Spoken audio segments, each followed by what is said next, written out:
علامہ ہلی ایک روایت کے حوالے سے، اب میں یہ نہیں کہوں گا کنفیوز، وہ علماء اس سے بہت بلند تھے، لیکن ذہن میں کچھ چیز اٹکی ہوئی تھی۔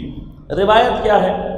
اگر کوئی امام حسین کے غم میں اتنا سا روئے، کتنا سا کہ مچھر کے پر کے برابر آنسو اس کی آنکھ سے نکل کر اس کے رخسار پر لڑک جائے، تو یہ آنسو جہنم کی آگ بجھا سکتا ہے۔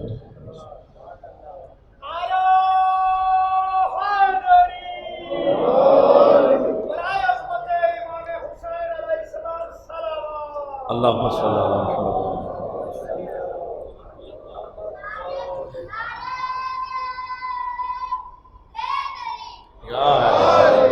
توجہ پر اللہم صلی اللہ علیہ محمد۔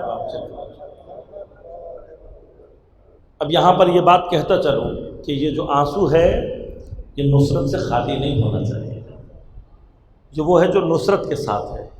چونکہ نصرت حسین کے ساتھ ہوتا ہے اس لیے اس کے اندر قوت پیدا ہو جاتی ہے، لیکن ذرا سا کوئی چیز ذہن میں اٹکی ہوئی، اب اس کو حل کرنے کے لیے 40 ہفتے مسلسل شب جمعہ امام حسین کی زیارت کے لیے گئے، اور 40 جمعرات شب جمعہ گزر گئی، جواب نہیں ملا۔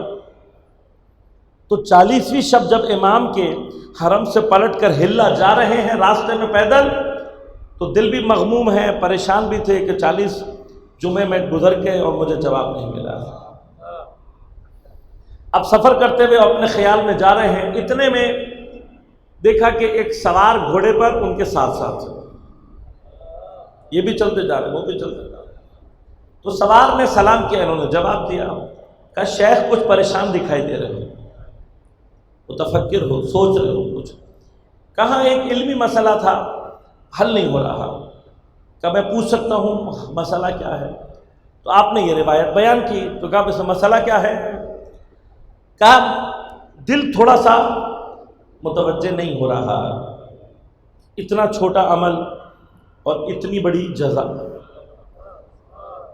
کہا ہلی میں تم سے ایک سوال پوچھتا ہوں، تم اس کا جواب دو تو شاید تمہارا مسئلہ حل ہو جائے۔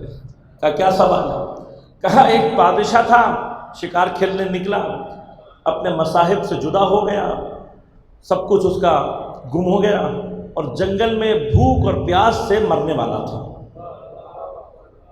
اتنے میں اسے ایک جھونپڑی دکھائی دی، جب وہ جھونپڑی میں پہنچا تو جس شخص کی وہ جھونپڑی تھی اس کے پاس صرف ایک بکری تھی جس کے دودھ پر وہ گزارا کیا کرتا تھا۔ جب بادشاہ اس کے پاس پہنچا تو بھوک اور پیاس سے مرنے کے قریب ہو گیا تھا۔ اس نے بادشاہ کے لیے دودھ نکالا اور پلایا، لیکن بادشاہ سلامت تھے، دودھ سے گزارا نہیں ہوا، بھوک سے تڑپ رہے تھے۔ اب اس نے جب دیکھا کہ میرے پاس اور کچھ نہیں ہے تو اس نے اپنی بکری کو جو آخری اس کی جمع پونجی تھی اس کو ذبح کر کے اور بادشاہ سلامت کو کباب کھلا دیا، اور بادشاہ سلامت کباب وباب کھا کر جب طاقت آئی تھوڑی سی، اتنے میں ان کے مصاحب بھی ڈھونڈتے ہوئے آ گئے اور وہ اپنے سلطنت واپس پہنچ گئے۔ کہ اب کچھ عرصے کے بعد جب یہ شخص دوبارہ شہر پہنچا بادشاہ کے پاس، تو ہلی تمہارے خیال سے بادشاہ کو اسے اس کام کی کیا جزا دینی چاہیے؟ اس بادشاہ کو تمہارے خیال سے کیا جزا دینی چاہیے؟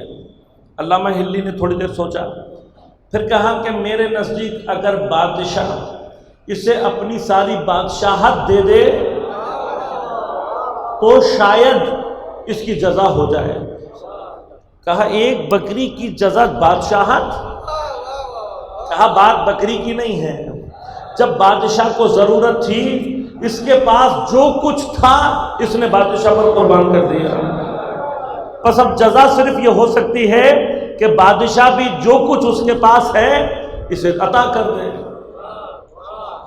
تو سوار نے کہا ہلی تم نے انصاف نہیں کیا، ہلی تم نے انصاف نہیں کیا، حسین کے پاس جو کچھ تھا کربلا میں حسین نے اللہ پر لٹا دیا، اب اگر اللہ جزا دینا چاہے تو ایک آنسو کے بدلے تو کچھ بھی نہیں ہے. جو مرضات الہی لے چکا ہو اس کے غم میں آنسو کوئی معنی نہیں ہے. ہلی کہتے میں متوجہ ہوا اور توبہ کرنے لگا.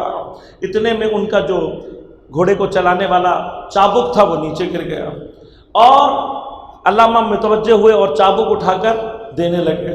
اور دیتے دیتے اچانک دل سے یہ جملہ نکلا کہ کاش یہ جواب مجھے خود زمانے کے امام نے دیا ہوتا. چابک لینے والے نے چابک لیا اور کہا ہلی ہو سکتا ہے تو جسے چابک دے رہا ہو وہ تیرے زمانے کا امام ہی ہو.